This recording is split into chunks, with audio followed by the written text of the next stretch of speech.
लिखा what is the closure. Closure क्या होता है, give the important example type of closure. Closure होता क्या है और इसके इंपॉर्टेंस क्या है, और explain the type of closure, और हमें उसके क्या टाइप भी पढ़ना है। क्लोजर तो हम जानते ही हैं, जो कंटेनर होती है, जो भी आपका बॉटल होता है उसको ऊपर फिलअप करने के लिए, उसको बंद करने के लिए जो अभी हमें एक ढक्कन कह दो, उसका उसी को हिंदी में ढक्कन कहा जाता है, इंग्लिश में क्लोजर कहा जाता है। वो बॉटल की जो शेप होती है, साइज होता है, उसके हिसाब से भी वो डिपेंड करता है कैसे होता है। कई मरतबा इंजेक्शन जो मल्टीपल वाले होते हैं उनमें रबर और एल्युमिनियम की उससे कंस्ट्रिक्ट रहता है, बंद रहता है वो, ठीक है। और कई मरतबा जैसे प्लास्टिक की बॉटल्स होती है उसमें ढक्कन कई मरतबा सीलिंग वाला रहता है, कई मरतबा ओपन वाला कप रहता है। तो अलग अलग टाइप के क्लोजर्स होते हैं, ठीक। क्लोजर जानते हैं, it is a device by mean of which container can be close and open, जहाँ से हम कंटेनर को क्या कर सकते हैं, क्लोज कर सकते हैं और ओपन भी कर सकते हैं। अब एडवांटेज क्या होते हैं, to protect the drug from air dust moisture, सीधी सी बात है, ये हमारे प्रोडक्ट को एयर डस्ट मॉइस्चर नहीं अंदर जा पाता, ढक्कन लगा दिया। पहला इसको प्रोडक्ट को क्लोज करके ले जाना, प्रोटेक्ट करना, किससे प्रोटेक्ट करेगा, एयर डस्ट मॉइस्चर से, दूसरे पार्टिकल से, दूसरी चीज़ों से। दूसरा क्या करेगा, हैंडलिंग के दौरान क्या करेगा, लॉस होने से बचाएगा। तो ये इसके एडवांटेज होते हैं, सीधी सी बात है। अब टाइप ऑफ क्लोजर, लास्ट इसका पॉइंट है, क्लोजर कितने टाइप के होते हैं, 4 टाइप के होते हैं, plug type, crown type, push fit type और स्क्रू कैप। तो अगर टाइप ऑफ क्लोजर में हम पहले वाले की बात करें, प्लग टाइप की बात, तो प्लग टाइप में it is a fitted into the neck of the container, example cork, rubber, glass, stopper, ठीक है। ये क्या होता है, नेक का मतलब ऊपरी जो गर्दन होती है, ये वहां पर ये बंद करता है, प्लग टाइप वाला जो होता है इसमें, ठीक है। ये रबर का भी हो सकता है, ग्लास का भी हो सकता है, स्टॉपर हो सकते हैं, कई अलग अलग टाइप के, रबर, ग्लास या कॉर्क। दूसरा होता है क्राउन कैप। क्राउन कैप का मतलब ऊपर इसमें जो ढक्कन होगा उसमें क्राउन क्राउन जैसा बना होगा और उसको बंद कर दिया जाएगा। It is use of packing beverage bottles, example metals, ठीक है ना। जैसे कुछ ड्रिंक्स ऐसे आते हैं, जैसे कि देखा होगा पेप्सी का ढक्कन, ठीक है, या बहुत सारे सॉफ्ट ड्रिंक आते हैं, ठीक है, या अल्कोहल पीने वाले जो बॉटल्स आती हैं उनमें ऐसे ही लगा होता है कि एक एल्युमिनियम या लोहे के ढक्कन होते हैं, वो मेटल्स के बने हुए होते हैं, उनको मशीन से पंचअप कर दिया जाता है, तो उसमें जो शेप बनती है क्राउन क्राउन शेप बन जाती है, ठीक है। तीसरा होता है पुश फिटेड टाइप, ठीक है, पुश फिट टाइप की जो है, it is a simple slide fit over the neck of the container, example plastic cap, ठीक है ना। इसमें ढक्कन लगा होगा एक पुश फिट का। लोशंस के ढक्कन आते हैं या दूसरे कैप आते हैं जिसमें ऊपर से ढक्कन ऐसे साथ में कनेक्ट रहता है और ऊपर से हल्का सा पुश करने वाला, उसके बाद निकल आता मटेरियल, ठीक, उसको push cap, push fit type कहा जाता है। चौथा इसमें स्क्रू कैप। स्क्रू कैप का मतलब इसमें जिसमें उसमें चूड़ियाँ बनी होंगी, कसने वाला होगा जिससे आपका स्क्रू टाइप का, ठीक है ना। तो ऐसे भी आपके कैप आते हैं। तो ये जनरली 4 टाइप के कैप होते थे, क्लोजर होते थे, समझ में आ गई होगी बात।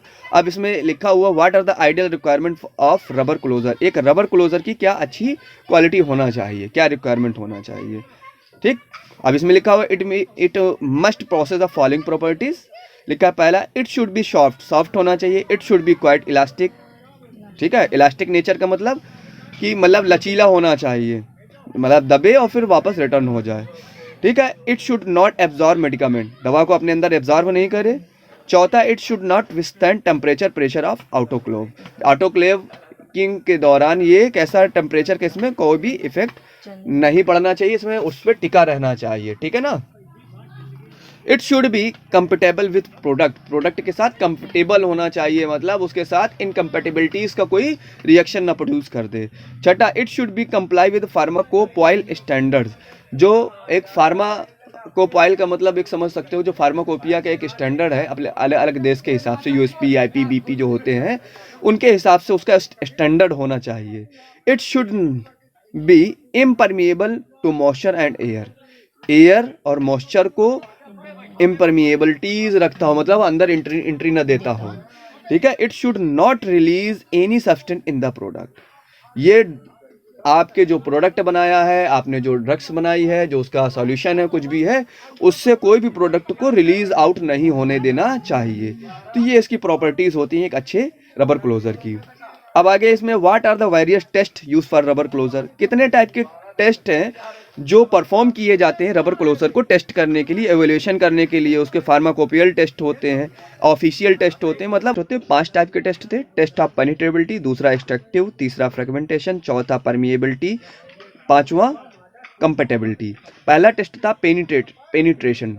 पेनिट्रेशन का मतलब जब उसमें निडल डाली जाए, जब इंजेक्ट करी जाए, तो वो सफिशिएंट सॉफ्ट होना चाहिए, ठीक है ना। एक्स्ट्रा उसमें हार्ड मटेरियल नहीं यूज़ करना चाहिए जिससे कि पता चले उसमें निडल टेढ़ी हो गई या निडल का मुंह बंद हो गया आगे से, ठीक है ना। रबड़ अगर ज़्यादा टाइट होगी तो भी दिक्कत है ना। तो पेनिट्रेशन के दौरान जब उससे इंजेक्ट करी जा रही हो तो ज़्यादा हार्ड नहीं होना चाहिए, ऐसा भी होना चाहिए, इसलिए टेस्ट किया जाता है पेनिट्रेशन का।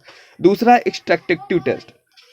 Rubber should not be extract out the material present in the beyond the prescribe limit. मतलब क्या होती है कि जब उसमें निडल तुमने किया तो उस निडल के साथ में रबड़ एक लिमिट से ज़्यादा नहीं आना चाहिए या आना ही नहीं चाहिए, ठीक है ना। अगर उसमें फेल हो गया, उसके साथ आपने निडल इंजेक्ट किया उस रबड़ में और वो उसके साथ में लग के चली आ रही कुछ ना कुछ, तो समझ लो आपकी रबड़ सही क्वालिटी की नहीं है और जितना अपना आपको चाहिए उसमें।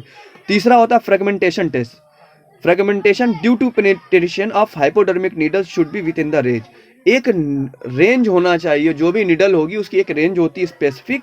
तो रबड़ की भी उसमें पेनिट्रेशन का एग्जैक्टली ये कह सकते हो कि आप कि जब आप निडल उसमें इंजेक्ट कर रहे हो उस दौरान कोई भी मटेरियल का आपका पेनिट्रेट नहीं होना चाहिए साथ में।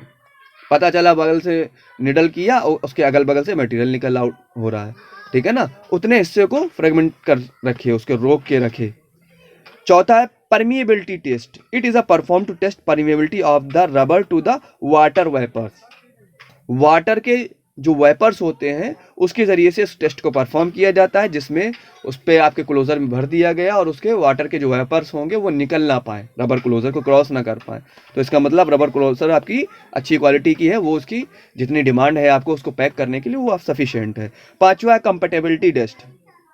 कंपेटेबिलिटी और इनकम्पेटेबिलिटी। इनकम्पेटेबल मतलब उसके साथ बने रहना और उसमें कोई मटेरियल का डिग्रेड ना करना या अपना नेचर ना चेंज करना रबर क्लोजर का, ठीक है। इनकम्पेटेबल मतलब उस कंडीशन को झेल ना पाना और उसके साथ टेम्परेचर या ऑटोक्लेविंग के दौरान वो क्या करेगा, उसमें लीच आउट करने लगेगा या मटेरियल छोड़ने लगेगा, एक्सट्रैक्ट कर देगा या इवेपोरेट कर देगा, तो ऐसी कोई कंडीशन ना कर पाए, तो वो कंपेटेबल टेस्ट होता है। It is a perform to ensure that there is a no interaction between rubber closure and content of the product. कहने का मतलब वही कि ड्रग मटेरियल के साथ आपका जो क्लोजर है वो कोई भी कंटेंट या कोई भी चीज़ रिलीज आउट ना करता हो, कंफर्टेबल हो, समझ लो हिंदी में।